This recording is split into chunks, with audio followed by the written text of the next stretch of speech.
Sir RTD నోటీసులకి స్పందించకుండా ఆయన తప్పించుకుని తిరుగుతున్నారు. ఆయన ఒక్కళ్ళే గారు, మిగతా చాలా మంది కూడా విచారణకు రమ్మంటే రాకుండా తప్పించుకుని తిరుగుతున్నారని చెప్తున్నారు. పోలీసులు ఆ విధంగా వాళ్ళు పట్టుకోలేకపోతున్నారా, లేకపోతే ఏంటి అసలు? అంటే చిత్తశుద్ధి లేదా పోలీసులకు వాళ్ళకి అరెస్ట్ చేయడానికి కానీ వాళ్ళు పట్టుకోవడానికి కానీ, లేదంటే వాళ్ళు తిరుగుతున్నారా? ఏంటి సార్?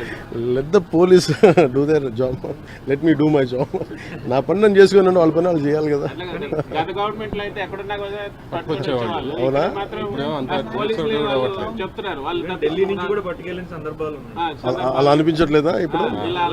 అంటే మీకు ఇప్పుడు చంద్రబాబు గారి మీద నందిగామలో దాడి చేసిన వాళ్ళు సింపుల్ గా కోర్టుకు వెళ్ళి వచ్చి మేము బయటకు వచ్చేసామని చెప్పి కాలర్ ఎగరేసుకునేటువంటి పరిస్థితి కనిపిస్తాం.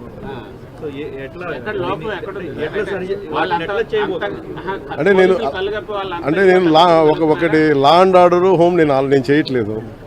సో మీరు ఇది అడగాల్సింది మీరు ముఖ్యమంత్రి గారిని అడగాలి. కూటమి ప్రభుత్వం కాబట్టి కరెక్టే. అలాగే ఇప్పుడు నేను పంచాయతీరాజ్ గురించి అడిగితే నేను చెప్పగలను.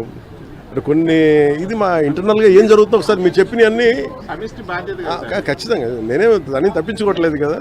కానీ ఒక మాట చెప్పేటప్పుడు కొంచెం బాధ్యతగా చెప్పాలంటే, సో మీరు మా మీడియా మిత్రులు అడిగారు ఢిల్లీలో, ఇవన్నీ నేను ముఖ్యమంత్రి గారి దృష్టికిను హోంమంత్రి గారి దృష్టికి తీసుకెళ్తాను. ఏం చెప్పంటారు చెప్పండి, మీ మాటకు నేను తీసుకెళ్తానని. అంటే మిమ్మల్ని అంత ఇబ్బంది పెట్టినప్పుడు, అంత ధైర్యంగా ఆంధ్ర పోలీసు ఉన్నప్పుడు ఈరోజు ఆంధ్ర పోలీసు ఎందుకు తట్టుపాయిస్తున్నారు అడగాలి కదా. ఖచ్చితంగా అడుగుతాను.